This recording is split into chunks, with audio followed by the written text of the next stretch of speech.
Shri Sadguru Sai Nath Maharaj Ki Jai.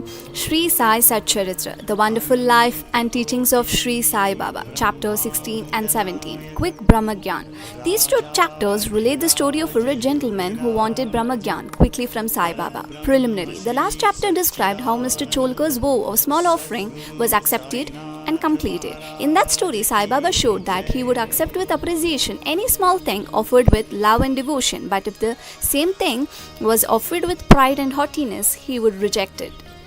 Being himself full of Sachit Anand, pure consciousness, knowledge and bliss, he did not care much for mere outward formalities, but if an offering was made in a humble spirit, the same was welcome and he accepted it with pleasure and avidity.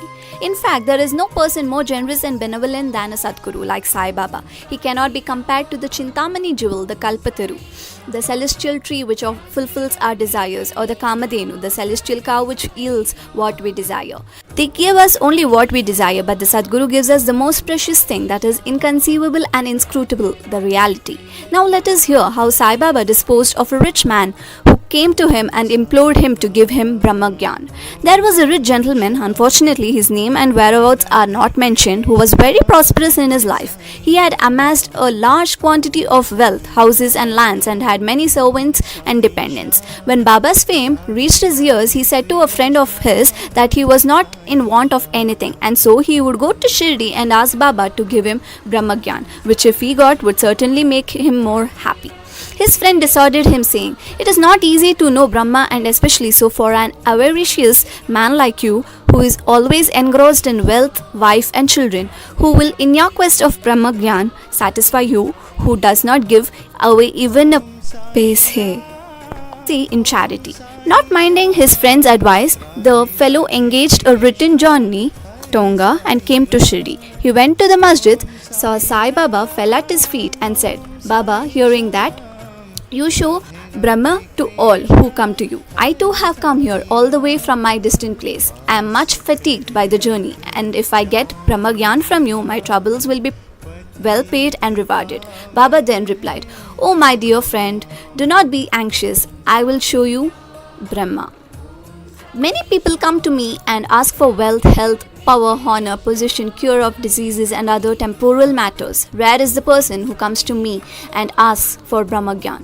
There is no dearth of people asking for worldly things, but people interested in spiritual matters are very rare. I think it is a fortunate and auspicious moment when persons like you come and ask me for Brahma-Jnana. So forthwith I show to you with pleasure Brahma with all its accompaniments and complexities." Saying this, Baba started to show him Brahma. He made him sit there and engaged him in some other talk and thus made him forget his question for the time being. Then he called a boy and told him to go to one Nandu Marwadi and get from him a loan of ₹5. The boy left and returned immediately, saying that Nandu was absent and his house was locked. Then Baba asked him to go to Bala Grocer and get from him the said loan. This time also the boy was unsuccessful. This experiment was repeated again twice or thrice with the same result. Sai Baba was, as we know, the living and moving Brahma incarnate. Then someone may ask, why did he want the paltry sum of ₹5 and why did he try hard to get it? In reality, he did not want this sum at all.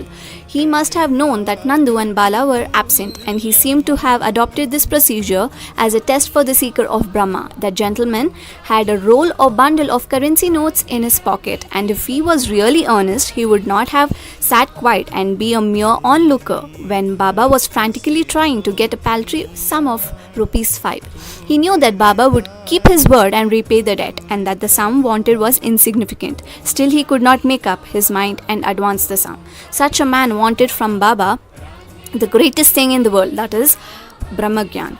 Any other man who really loved Baba would have given to him ₹5 at once instead of being a mere onlooker. It was otherwise with this man. He advanced no money, nor did he sit silent, but began to be impatient, as he was in haste to return and implored Baba, saying, "Oh Baba, please give me Brahma-Jnana soon." Baba replied, "Oh my dear friend, did you not understand all the procedure that I went through, sitting in this place for enabling you to see Brahma?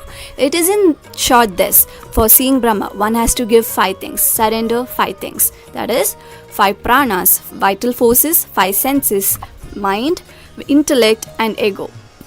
This path of Brahma-Jnana or self-realization is as hard as treading on the edge of a razor. Sai Baba then gave a rather long discourse on the subject, the purport of which is given below.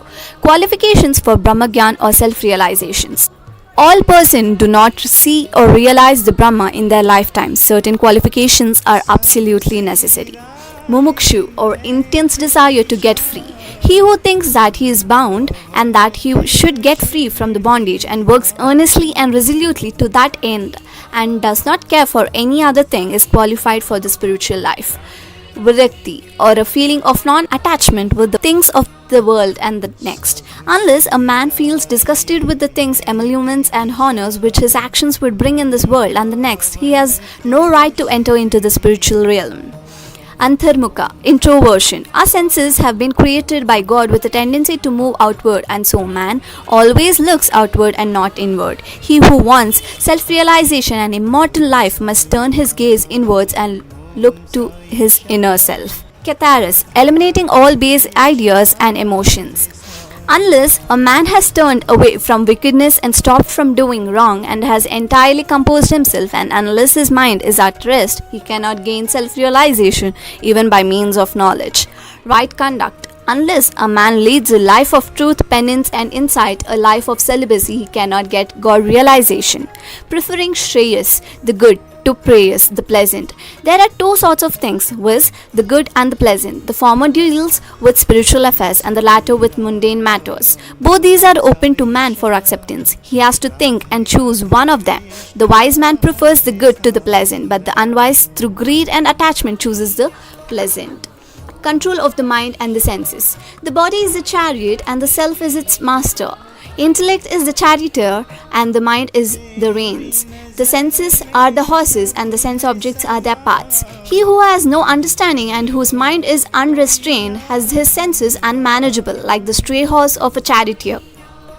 Does not reach his destination, gets self-realization, but goes through the round of births and deaths. But he who has understanding and whose mind is restrained has his senses under control, like the good obedient horse of a charioteer, reaches the destination, that is the state of self-realization whence he is not born again.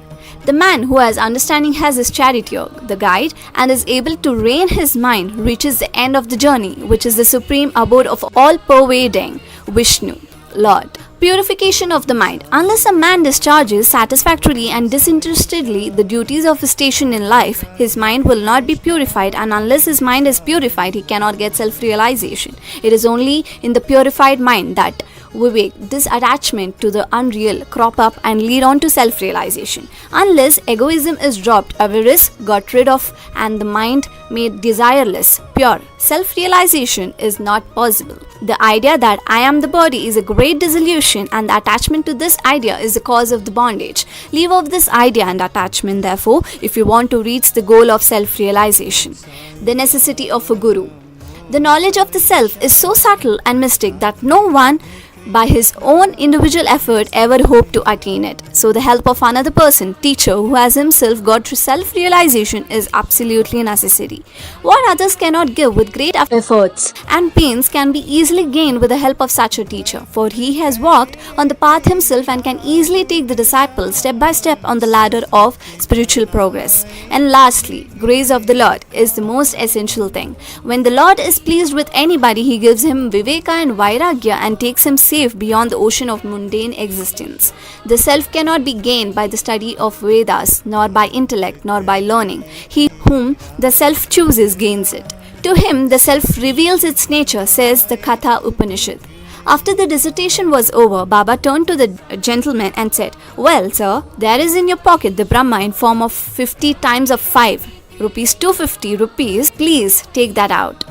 The gentleman took out from his pocket the bundle of currency notes, and to his great surprise found on counting them that there were 25 notes of 10 rupees each. Seeing this omniscience of Baba, he was moved and fell at Baba's feet and craved for his blessings. Then Baba said to him, "Roll up your bundle of Brahma, that is currency notes. Unless you completely get rid of your avarice or greed, you will not get the real Brahma. How can he whose mind is engrossed in wealth, progeny, and prosperity, expect to know the Brahma without removing his attachment for them. The illusion of attachment or the love for money is a deep eddy, whirlpool of pain, full of crocodiles in the form of conceit and jealousy. He who is desireless can alone cross this whirlpool. Greed and Brahma are ascended as poles. They are eternally opposed to each other.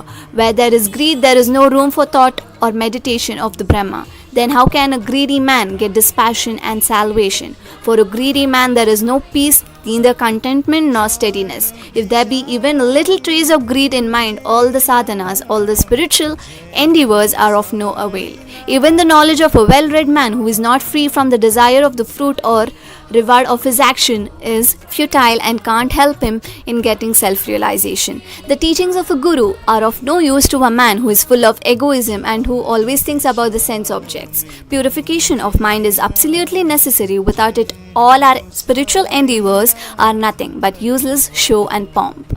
It is therefore better for one to take only what he can digest and assimilate. My treasury is full and I can give anyone what he wants, but I have to see whether he is qualified to receive my gift. If you listen to me carefully, you will be certainly benefited. While sitting in this masjid, I never speak any untruth.